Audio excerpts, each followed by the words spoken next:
नमस्कार, मैं हूं संदीप चौधरी। आज सीधा सवाल में बात होगी महाराष्ट्र की, महाराष्ट्र विधानसभा चुनाव की। और पिछले हफ्ते 10 दिन से जो कयासों का बाजार लगातार गर्म चल रहा था कि दोनों गठबंधन इंडिया एनडीए यानी कि महाविकास अघाड़ी और महायुति, किसको कितनी सीटें मिलेंगी अपने अपने गठबंधन में, इस पर कयासबाजी लगातार चल रही थी। लेकिन अब दरअसल वो क्षण, वो घड़ी आ गई है जब फॉर्मूला, जो वो खाका है, अब तैयार होता दिखाई दे रहा है। और आज सीधा सवाल की शुरुआत एबीपी न्यूज की एक्सक्लूसिव खबर के साथ ही मैं करना चाहूंगा। जो महाविकास अघाड़ी है यानी कि इंडिया गठबंधन, उन्होंने अपना सीटों का बंटवारे का फॉर्मूला फाइनल कर लिया है, तय हो गया है। और इसमें अगर मैं पहले महाराष्ट्र की राजधानी मुंबई की बात करूं, मुंबई 36 विधानसभा सीटें हैं कुल 288 में से। और इन 36 विधानसभा सीटों में 18 सीटें शिवसेना उद्धव ठाकरे गुट को मिलेंगी, 14 सीटें कांग्रेस को, एनसीपी को 2, समाजवादी पार्टी को 1 और आम आदमी पार्टी को भी 1 सीट।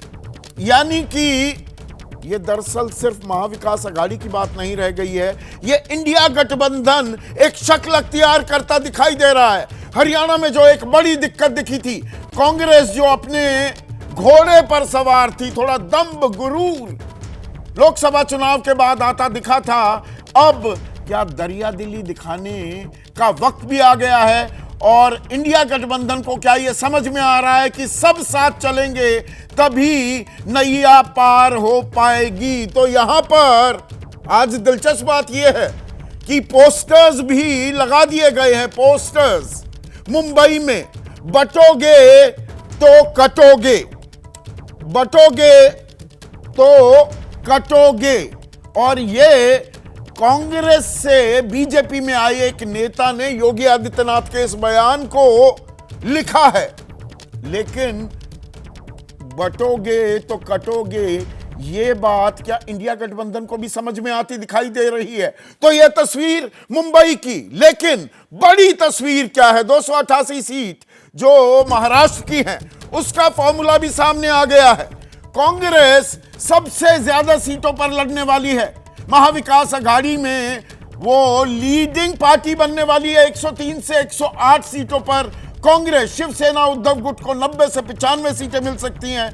एनसीपी शरद पवार गुट को 80 से 85 और अन्य दलों के खाते में 3 से 6 सीटें।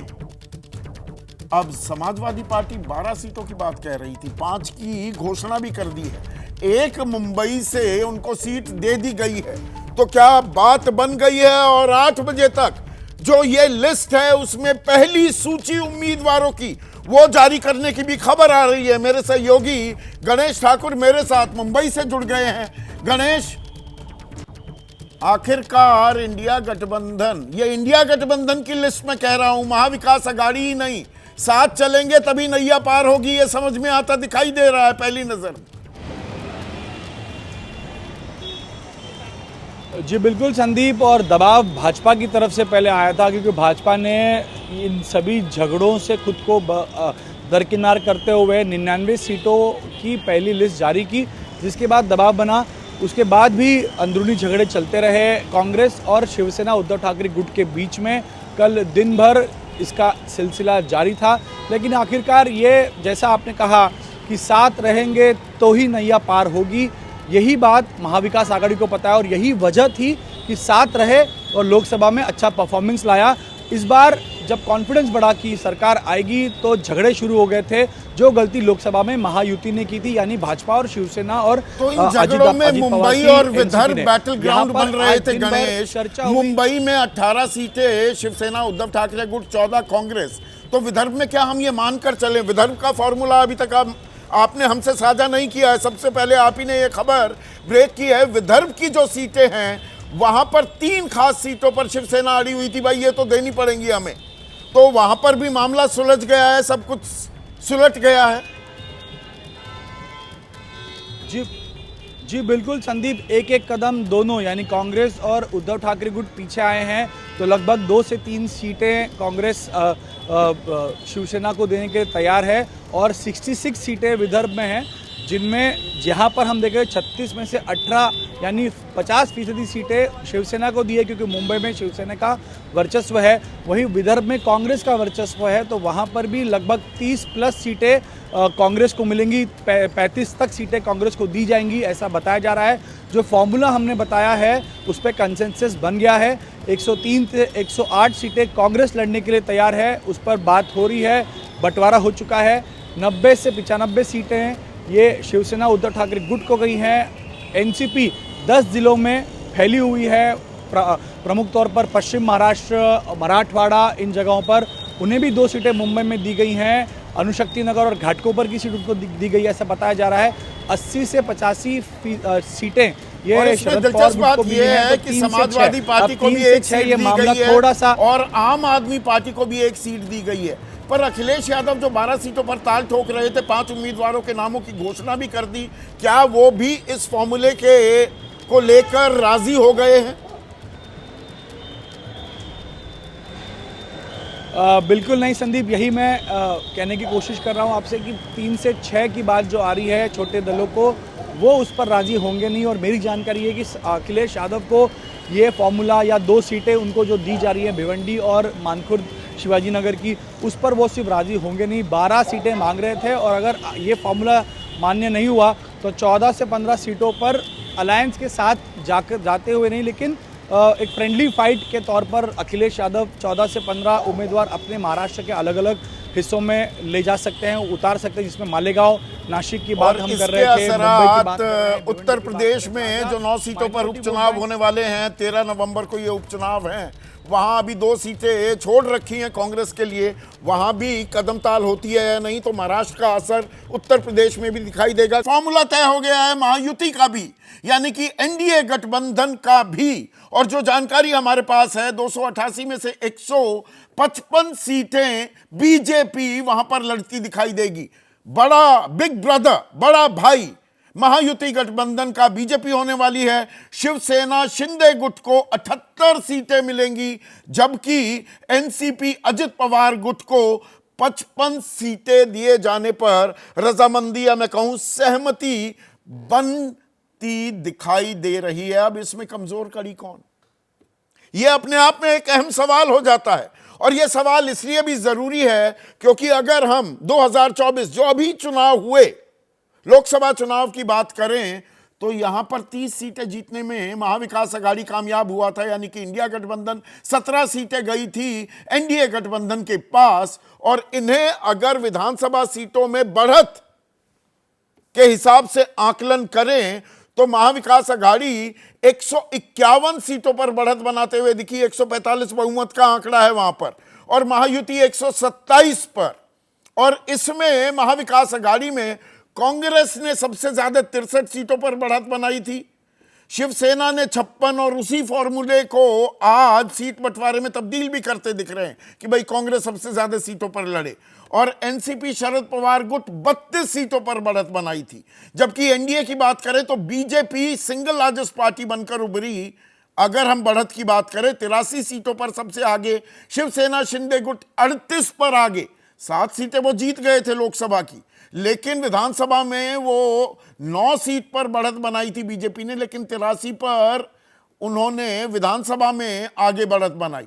और इसमें सबसे कमजोर कड़ी एनसीपी अजित पवार गुट सिर्फ 6 सीटों पर बढ़त बना पाए। और जो फॉर्मूला अभी मैंने आपको बताया, 55 सीटों पर एनसीपी अजित पवार गुट चुनाव लड़ेगा, तो ये एक कमजोर कड़ी भी होगी क्या? और एनसीपी अजित पवार गुट को लेकर आरएसएस भी थोड़ा असहज है कि भाई क्यों बोझा ढो रहे हो, भ्रष्टाचार के आरोप भी थे, इन्हें हम क्यों साथ में ले रहे हैं। लेकिन गठबंधन धर्म सर्वोपरि है, दोनों तरफ को समझ में आ गया है, बटोगे तो कटोगे। और ये फॉर्मूला क्या दोनों अपना रहे हैं अपने अपने अंदाज में? बीजेपी को तो ये फॉर्मूला योगी आदित्यनाथ ने दे दिया, और इसके पीछे एक बड़ी वजह यह भी है कि भाई हिंदू हिंदू बनकर वोट करेगा, जाति के आधार पर वोट नहीं की तो बीजेपी को फायदा होगा। और 2024 के लोकसभा चुनाव की अगर हम बात करें तो वहां पर एक मराठा, दलित और मुसलमान समीकरण इंडिया के फेवर में काम करता दिखाई दिया था। इसमें मराठा आरक्षण का पुट भी था, इसमें लाल किताब देखिए, बाबा साहिब भीमराव अंबेडकर महाराष्ट्र से ही आते हैं कि संविधान बदल देंगे, 400 पार का नारा इसीलिए बुलंद किया जा रहा है, दलितों का आरक्षण छीन लेंगे, ये बातें कही और इसका डिविडेंड भी मिला। तो इसका पलटवार बीजेपी की तरफ से आ रहा है, भाई अगर बट जाओगे यानी कि जातियों में बटोगे तो नुकसान हो जाएगा। और उधर राहुल गांधी और विपक्ष क्या 2024 वाले फॉर्मूले, उसे हम राहुल फॉर्मूला कहें, एक योगी फॉर्मूला, उसे ही आगे बढ़ाते दिखेंगे क्या? वही संविधान की लाल किताब, वही आरक्षण का मुद्दा, मराठा आरक्षण मुद्दा है, पिछड़ी जाति को लेकर अब प्रस्ताव भेज दिया है केंद्र सरकार के पास, शिंदे सरकार ने, कि भाई क्रीमी लेयर की लिमिट अब 15 लाख तक बढ़ा दी जाए। तो इसमें आरक्षण को लेकर भी व्हील्स विद इन व्हील्स हैं और कहीं ना कहीं रेवड़ी, लाडली बहना योजना, अभी उसकी गूंज, जो मैंने जितने अपने सहयोगियों से बात की उसकी गूंज भी सुनाई दे रही है। और वो एक टर्निंग पॉइंट हो सकता है, जैसे ये योजना मध्य प्रदेश में साबित हुई थी। बीजेपी का एक्स फैक्टर पिछले साल दिसंबर के चुनाव में, जो वहां पर विधानसभा चुनाव हुए थे। इसी पर आज हम चर्चा करने वाले हैं, क्योंकि अब खाका हम सबके सामने है, कौन मजबूत कौन कमजोर। ऐसे में आज का सीधा सवाल, महाराष्ट्र की लड़ाई राहुल वर्सेस योगी फॉर्मूले पर आई और सीट बंटवारा तय, किसकी होगी विजय? चर्चा में मेरे साथ गणेश ठाकुर हमारे सहयोगी तो जुड़े थे, अब राजनीतिक मेहमानों का मैं परिचय करवा दूं। और हंसता हुआ मुंह, नूरानी चेहरा है, मुस्कुराते रहते हैं, किशोर तिवारी साहब प्रवक्ता हैं शिवसेना उद्धव ठाकरे गुट के। अरुण सावंत प्रवक्ता हैं, राष्ट्रीय प्रवक्ता हैं शिवसेना, असल शिवसेना शिंदे गुट के। महेश तपासे एनसीपी शरद पवार गुट के राष्ट्रीय प्रवक्ता। चरण सिंह सापरा कांग्रेस के राष्ट्रीय प्रवक्ता और नवीन कुमार प्रवक्ता हैं एनसीपी अजित पवार गुट के, वो भी इस चर्चा में जुड़ेंगे। और स्टूडियो में मेरे साथ विजय त्रिवेदी मौजूद हैं। तो पहले चरण सिंह सापरा, हरियाणा से कुछ सबक लेते भी दिखाई दे रहे हैं और बटोगे तो कटोगे, वो चाहे योगी आदित्यनाथ कह रहे हैं, पर आपकी भी समझ में आ रहा है साथ चलना पड़ेगा। तो मुंबई से तो जो तस्वीर दिख रही है भाई, साथ में महाविकास अघाड़ी की बात नहीं रह गई, आम आदमी पार्टी को भी साथ ले रहे हैं, समाजवादी पार्टी को भी साथ ले रहे हैं। साथ चलोगे तो ही मजबूती दिखेगी।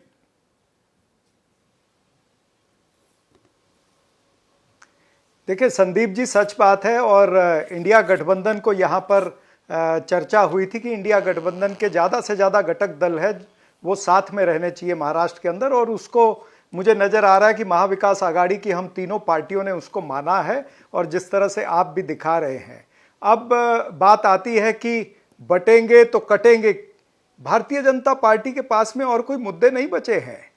बटेंगे तो कटेंगे और ध्रुवीकरण करने वालों के पर अभी कटेंगे।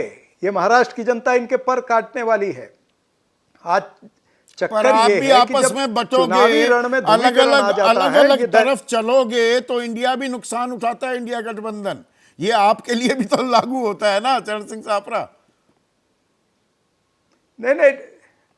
नहीं, ठीक है। हम अगर हमने कहीं कोई गलती की होगी तो इसमें सुधर रही है, ये भी तो नजर आ रहा है ना। देखिए ऐसा है कि भारतीय जनता पार्टी के पास में कोई मुद्दे नहीं बचे हैं। वो चुनावी रण में ध्रुवीकरण लाना चाहते हैं, ये दर्शाता है कि भारतीय जनता पार्टी कमजोर विकेट पर है। इनके रिपोर्ट कार्ड से ज्यादा रेट कार्ड प्रचलित हो गया है एकनाथ शिंदे जी का और महायुति का। इनका रेट कार्ड जो है महाराष्ट्र के अंदर पूरी जनता के अंदर फेमस हो चुका है। और जिस तरह से इन्होंने 2.5 साल के अंदर जो कार्य किए हैं, जहां पर किसान परेशान है, जहां पर युवा परेशान है, जहां पर महिला परेशान है, महिला अत्याचार के केस जो हैं वो 2.5 साल के अंदर मैं आपको बता दूं 18,756 केस बने हैं। और तो चलो उसमें अब भी मुद्दों की बात रेप के करने केस लगे। 6,785 आपसी केस जुतम हैं। पैजार जो तो ये हो रहा तमाम- था, खींचतान जो हो रही तो थी, मुद्दे- अब वो कहानी पुरानी हो गई है या ये बाला साहिब थोराट को बुलाना पड़ा? नाना पटोले थोड़ा अग्रेसिव हो रहे थे तो बेटर सेंस प्रिवेल, आपने बेहतर आदमी को, संजय राउत भी कह रहे कि नहीं ये तजुर्बेकार व्यक्ति हैं, तो थोड़ा सा बैड ब्लड जो होने लगा था अब वो पुरानी बात हो गई क्या? चरण सिंह साहब, आप ये मत कहना कि नहीं वहां पर खींचतान नहीं चली थी मीटिंगों में। आज तो 3-3 मीटिंग करनी पड़ी आपको। सब ने नहीं 3-3 मीटिंग क्या, 3 की जगह में अगर 10 भी करनी पड़े तो करनी चाहिए, क्योंकि ये चुनावी तारीखें तय हो गई हैं और ये T20 के मैच जैसा खेल चल रहा है। इसके अंदर हमें कहीं ना कहीं तो इसको खत्म करना है। तो निश्चित रूप से सभी नेताओं ने अनेक मीटिंगें हुई है, अनेक विषयों पर मंथन हुआ है, अनेक सीटों पर मंथन हुआ है और उस मंथन से ये चीजें निकल के आई हैं जो आपके सूत्र बता रहे हैं और अभी आप चैनल के ऊपर जो गिनती बता रहे हैं, ये इसीलिए निकल के आई है ना। अब सवाल ये आता है कि इसके आगे भी तो बढ़ना है, हमें मुद्दों पर भी जाना है। चुनाव जो होता है लोकतंत्र प्रणाली के अंदर, वो चुनाव तो लोगों के लिए होता है ना। हम ठीक है, राजनीतिक पार्टियां हम रिप्रेजेंट करती हैं लोगों को, लेकिन जब तक हम जनता के मुद्दों को लेकर के आगे नहीं जाएंगे, जब हम जनता के दुखों को लेकर के आगे नहीं जाएंगे, जब तक हम जनता जनार्दन का झंडा बुलंद नहीं करेंगे, तब तक जनता जनार्दन हमें वोट नहीं देगी। चलिए, आपका फॉर्मूला तो तय हो गया है। अरुण सावंत, आपका जो फॉर्मूला है, जो मैं जानकारी दे रहा हूं अपने दर्शकों को, बीजेपी 155 सीटों पर चुनाव लड़ेगी, आपकी पार्टी 78 सीटों पर, यानी कि शिवसेना शिंदे गुट, एनसीपी अजित पवार गुट 55 सीटों पर चुनाव लड़ने वाला है, यही खाका तय हुआ है? आप इसकी तस्दीक कर पाएंगे अरुण?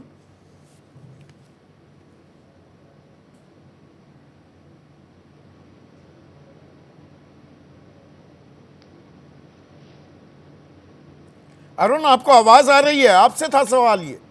हाँ संदीप जी, आवाज आ गई। हाँ, यस। सवाल दोबारा से रिपीट करना पड़ेगा मुझे लगता है। जो फॉर्मूला हम बता रहे हैं, जो महायुति का 155 बीजेपी, 78 आपकी पार्टी को और 55 एनसीपी अजित पवार, यही फॉर्मूला है? तस्दीक कर पाएंगे इसकी? संदीप जी, सबसे पहले तो आपको नमस्कार और एबीपी के सभी दर्शकों को मेरा नमस्कार। जो फॉर्मूला आप बता रहे आपके टीवी चैनल के ऊपर, वो अभी तय हुआ नहीं है। लगभग हमारी पार्टी को, हमारी जो मेन शिवसेना है, उसको 85 से लेकर 90 तक सीटें मिलने के चांसेस है। और आज रात तक ये सारी बातें पूरे देश के सामने और महाराष्ट्र के सामने हम रखेंगे। तो ये उनकी सच्चाई है।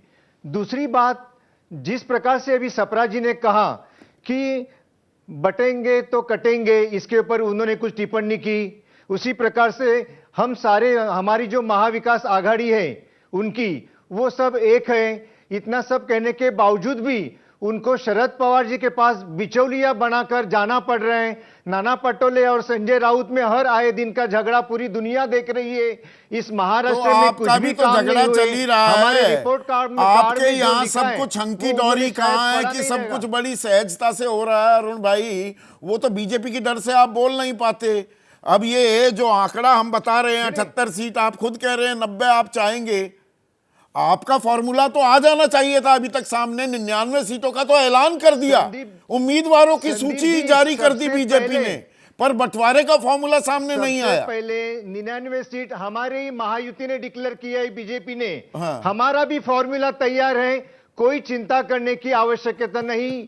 योग्य समय पर आज रात को ही आपको सारी बातें पूरे देश के सामने हम रखने जा रहे हैं।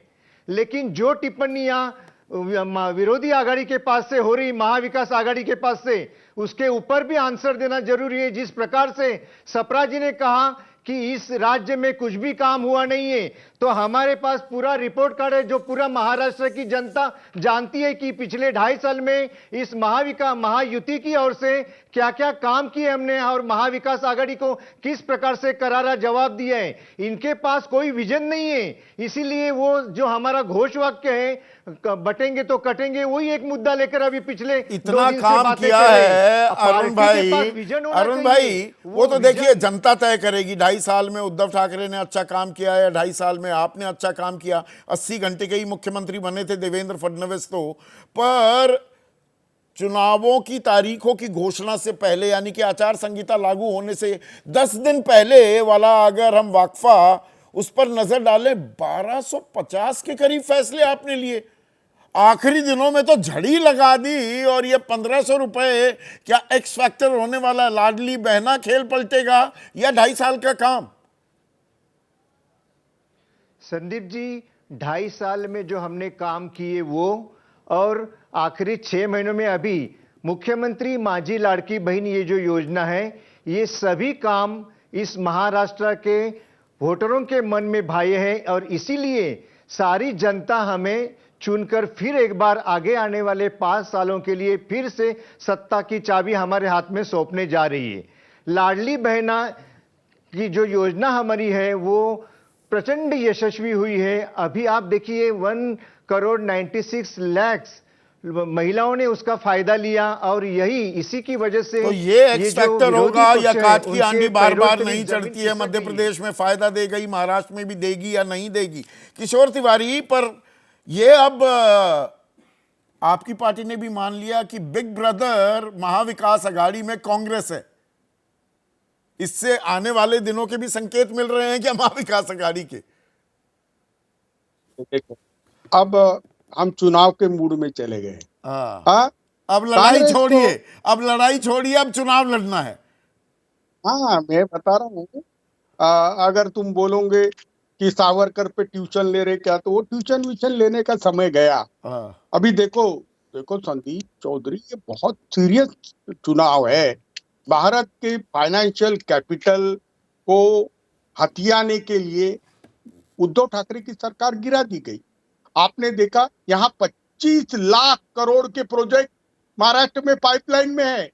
8 लाख करोड़ का कर्जा हो चुका है और 25 लाख करोड़ के अंदर मेन स्टेकर 2 ही आदमी है। और मुखौटा तो बीजेपी का है। ये दूसरे जो है ना शिंदे या अजीत पवार, ये तो कुछ नहीं है। बीजेपी कह रही है कि हमारे 25-25 आदमी लेके आप लड़ो। बड़ी विचित्र बात है। लेकिन मुखौटा पर चुनाव महाराष्ट्र की जनता को आक्रांताओं के खिलाफ लड़ना है और गुजरात लॉबी को रोकने के लिए हम सब एक हो गए। हम ये बताने के लिए कि महाराष्ट्र को महाराष्ट्र रखना है, महाराष्ट्र को प्रोग्रेसिव स्टेट रखना है, तो हमें पर्याय लेना पड़ेगा। बीजेपी कितने भी दावे करूं, हमें ये कहते कि हम कांग्रेस से मिल लिए तो हमने हिंदुत्व छोड़ दिया। हाँ, ये हमें कहते हैं, और लेकिन उद्धव ठाकरे ने भी अपनी लकीर खींची है। और मैं ये कबूल करता हूं कि कांग्रेस का स्ट्राइक रेट जिस तरीके से रहा, तो विदर्भ मराठवाड़ा में और उत्तर महाराष्ट्र में उनका परफॉर्मेंस अच्छा रहा। और कांग्रेस को जो सीटें मिल रही है, हाँ, वो सीटें उसमें से हमने, हाँ, उन्होंने कांग्रेस ज्यादा सीटों पर लड़ेगी तो कांग्रेस का अगर बहुत बड़ा अगर है ये, अगर महाविकास आघाड़ी बहुमत का आंकड़ा पार कर लेती है तो मुख्यमंत्री कांग्रेस का ही होगा, ये भी मान लेना चाहिए। एक संदीप जी, यही विषय है ना। अच्छा, अभी हमने पीछे रख लिया है। अच्छा, ये पीछे रख लिया है। ये कैसा है, कैसा राजनीति करना है तो ऐसे गठबंधन धर्म का पालन करना पड़ता। हाँ, आपने नाना पटोले के बारे में कहा कि नाना पटोले ऐसे है वैसे है। आप संजय राउत के बारे में कह रहे थे, तो मैं बताता हूँ, संजय राउत और अनिल देसाई ये हमारे प्रामाणिक कार्यकर्ताओं को सम्मान मिले इसके लिए झगड़ रहे थे। उसी वक्त नाना पटोले ये पहले कांग्रेस के अध्यक्ष आए कि अपने कार्यकर्ताओं के टिकट के लिए वो भी झगड़ रहे थे, अच्छे से झगड़े, लेकिन कोई प्रॉब्लम नहीं है। अब सॉल्यूशन निकल गया है।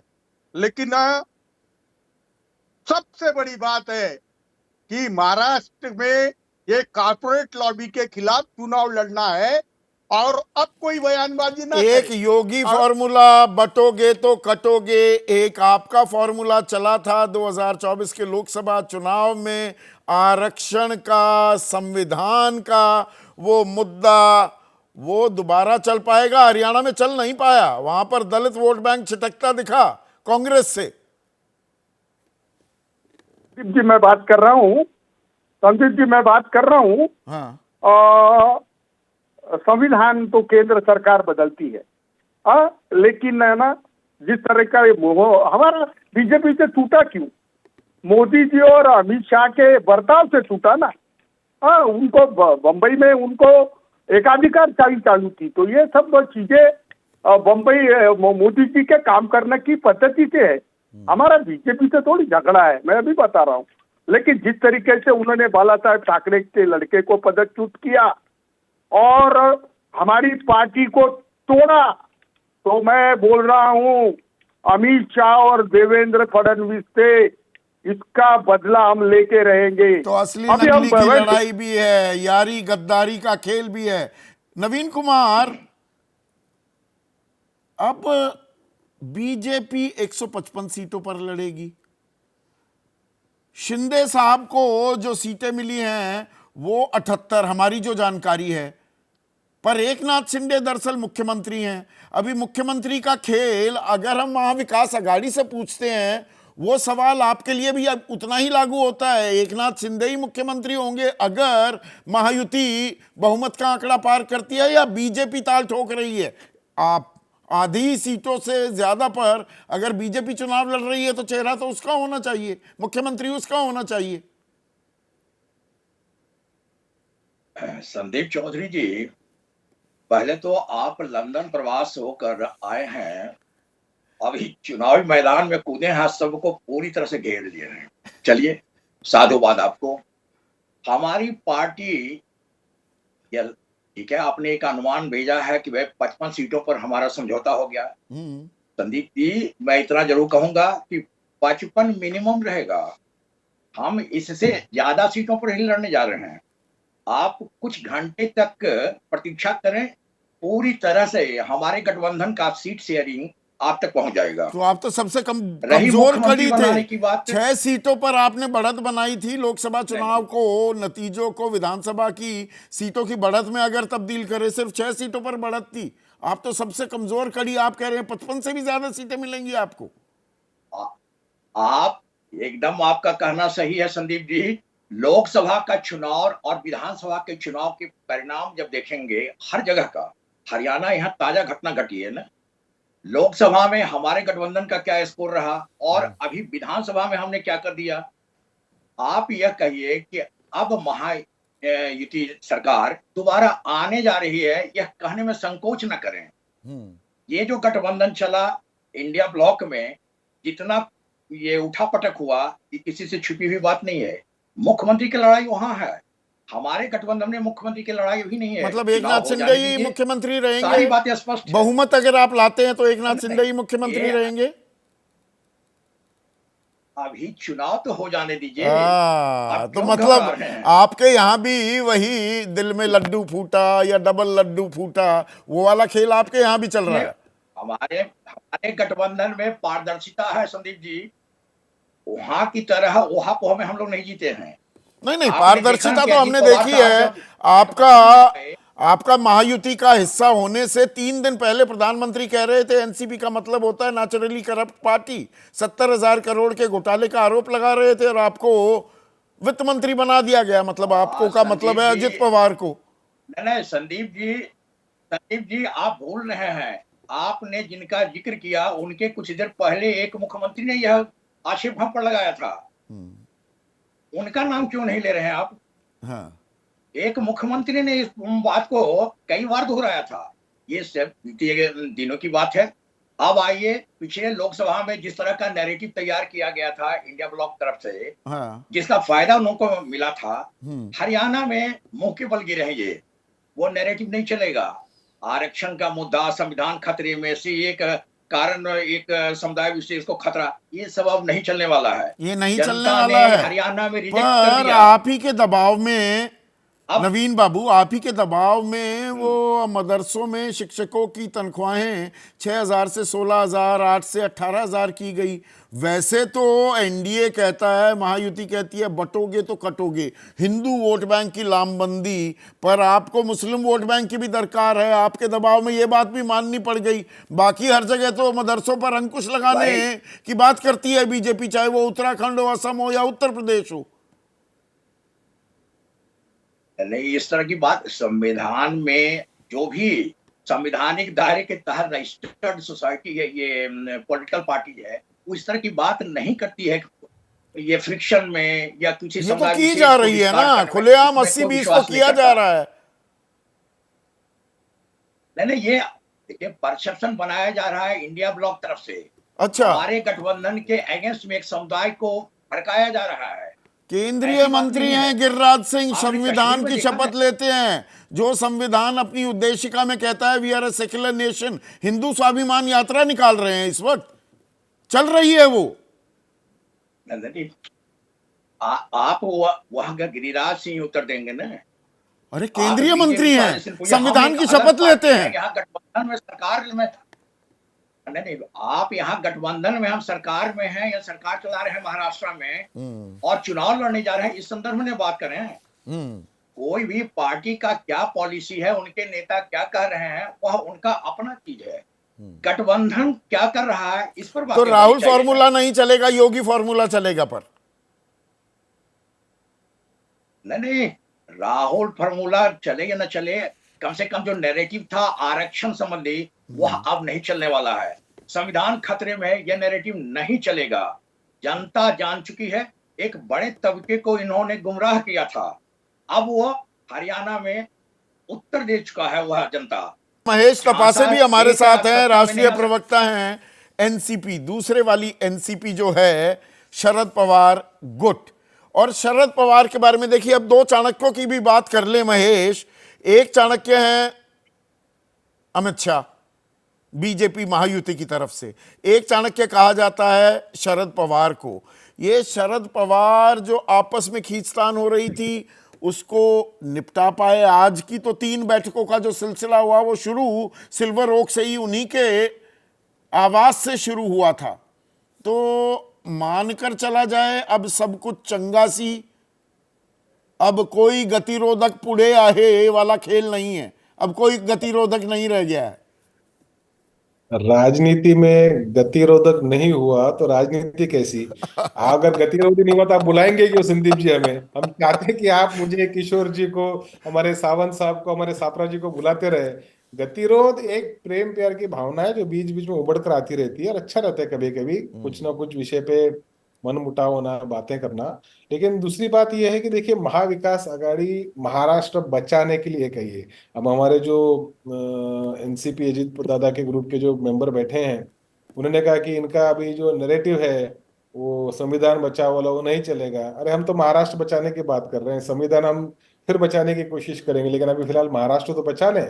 तो महाराष्ट्र बचाने के लिए हम सक्षम है, हमारी तीनों पार्टियां सक्षम है। जरूर सीटों को लेके कुछ टकराव वाली भूमिका थी, लेकिन वो अपने अपने कार्यकर्ताओं का मन शांत करने के लिए। अब आप मुझे बताइए, मेरे पार्टी में अगर 50 जगहों के लिए 150 प्रत्याशी होंगे तो मैं कैसे उनको शांत कर पाऊंगा? उसी प्रकार से शिवसेना पर अब शांति हो गई या अभी कुछ क्रांति बाकी है? अभी अखिलेश यादव कुछ साइकिल पे निकल ले क्रांति करने के लिए, झाड़ू लेकर आम आदमी पार्टी निकल ले। अभी सिर्फ एक ही क्रांति है। 23 नवंबर को महाराष्ट्र की विधानसभा का जब चुनाव का नतीजा आएगा, तब वहां महाविकास आघाड़ी सरकार में होगी। यही एक क्रांति बाकी है, और उस क्रांति की तैयारी भरपूर हमारे पार्टी के माध्यम से, शिवसेना के माध्यम से और हमारी कांग्रेस पार्टी के माध्यम से चल रही है। और मैं आपको आश्वस्त करता हूं कि इस परिवर्तन की प्रतीक्षा महाराष्ट्र का बच्चा बच्चा कर रहा है, महाराष्ट्र का मतदार कर रहा है, महाराष्ट्र की जनता इस परिवर्तन की महाविकास आघाड़ी में तो चलिए बात सुलझ गई है, पर अब ये इंडिया गठबंधन की मैं बात कर रहा हूं। समाजवादी पार्टी को भी ऑन बोर्ड लाने में कामयाब हो गए हैं या अभी उसका इंतजार करना पड़ेगा महेश? देखिए, समाजवादी पार्टी का एक दो तीन चार जो विधानसभा के हैं वहां पे, जैसे मालेगांव है और भी भिवंडी है, दो तीन जगह पे उनका एक वोट शेयर है, दो तीन जगह पे उनके, एक दो जगह पे उनके विधायक हैं। तो उनको अकोमोडेट करने की कोशिश हम जरूर करेंगे।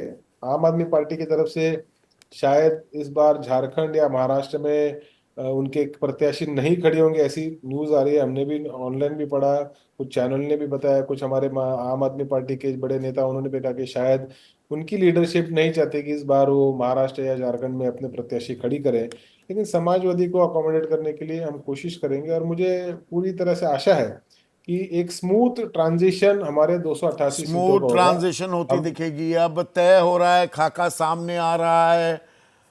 विजय, हम कल तक जो वो कर रहे थे भाई, एनडीए में एक मजबूती दिखाई दे रही है, कुछ अंतर विरोध अभी इंडिया क्या समेट पाएगा, सुलझा पाएगा, पर यहां पर तो एडवांटेज अब इंडिया लेता दिख रहा है। आज उन्होंने बाकायदा घोषणा की है, अभी एनडीए की तरफ से घोषणा भी नहीं हुई है सीटों के बंटवारे को लेकर।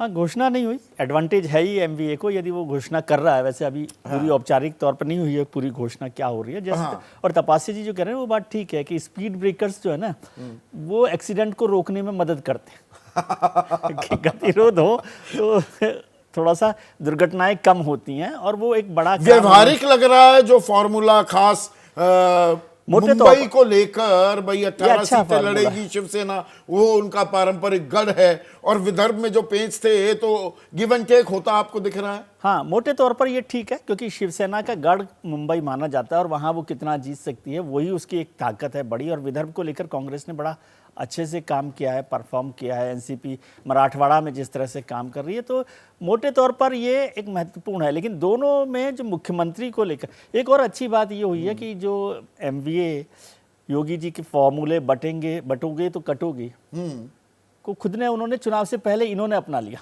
हाँ, योगी जी की और भारतीय जनता पार्टी तो ये शायद चुनाव के दोनों गठबंधन इस बात से सीख ले रहे हैं और इसको फॉर्मूला बना रहे हैं। तो योगी जी को थैंक यू कर देना चाहिए। पर वहां पर अब ये बटोगे तो कटोगे किसके लिए ज्यादा मजबूती का राजनीतिक हथियार बनता दिखाई दे रहा है। ये सीख ज्यादा इंडिया ने ले ली कि भाई गठबंधन अब मुकम्मल होता दिख रहा है, या बीजेपी और महायुति जो हिंदू वोट बैंक पर बैंक करती दिखाई दे रही है, वो कार्ड चल पाएगा। 2024 के लोकसभा में नहीं चला था। इलेक्शन से पहले सीटों के समझौते में एमवीए ने इस फॉर्मूले को काम में ले लिया एक तरह से सक्सेसफुली। अब चुनावों में कितना कर सकते हैं, क्योंकि उनको पता है कि महाराष्ट्र इतना आरक्षण जाति को लेकर बटा हुआ है, रीजन्स को लेकर बटा हुआ है कि वहां पर बिना हिंदू फॉर्मूले के उसको निकाल पाना मुश्किल काम है। हजारों की तादाद में राय भी आ रही है विजय, और हम कुछ दिखा रहे हैं। एक राय मैं खास और दिखाना चाहूंगा, उससे जुड़ा आखिरी सवाल भी आपके लिए यही हो जाएगा। तो यहां पर हमारे दर्शक हैं अभिजीत मोहन, ये पुणेवासी हैं, महाराष्ट्र के हैं। इनका कहना है कि महाराष्ट्र की लड़ाई में भी राहुल वर्सेस मोदी देखने को मिलने वाला है। ऐसा होगा क्या? देखिए, हरियाणा में दरअसल वो राहुल वर्सेस मोदी नहीं था। महाराष्ट्र में क्या ये उद्धव वर्सेस एकनाथ शिंदे असली नकली, या प्रधानमंत्री मोदी वर्सेस राहुल गांधी? मुझे नहीं लगता कि मोदी वर्सेस चेहरों राहुल की गांधी, लड़ाई कहां आपको मोदी दिखती वर्सेस है? राहुल गांधी की चेहरे की लड़ाई नहीं है। यदि चेहरे की लड़ाई है तो वो शिंदे वर्सेस उद्धव ठाकरे हो सकती है, लेकिन उसमें दोनों सपोर्टिव पार्टी है, कांग्रेस और बीजेपी, अलग अलग जगह पे। लेकिन ये मोटे तौर पर असली नकली शिंदे उद्धव ठाकरे की लड़ाई है। और जातिगत किस तरह से आरक्षण को लेकर, क्योंकि मैं बार बार इस बात पर जोर दे रहा हूं, राहुल फॉर्मूला हरियाणा में नहीं चला। मैं राहुल वो एक जेनेरिक वर्ड यूज कर रहा हूं। ठीक है, वो क्या आपको लगता है कि इंपॉर्टेंट रोल प्ले चलेगा, या ऐसा भी हो सकता है औंधे मुंह गिरे? नहीं, इंपॉर्टेंट रोल प्ले करेगा वो, क्योंकि यहाँ पर दलित तबका भी काफी है, और यहाँ पर दलित मुस्लिम कंबाइंड है। वो बनता है या नहीं बनता है, वो और इसीलिए हरियाणा से ज्यादा चिंता भारतीय जनता पार्टी को महाराष्ट्र में है। तो लड़ाई टक्कर वाली होनी है, और अब खाका तैयार हो गया है। सीटों के बंटवारे को लेकर MVA Maha Vikas Aghadi initial lead लेती दिख रही है, लेकिन अपनी पोटली से एनडीए यानी कि महायुति क्या निकालेगा उस पर भी हमारी निगाह रहेगी।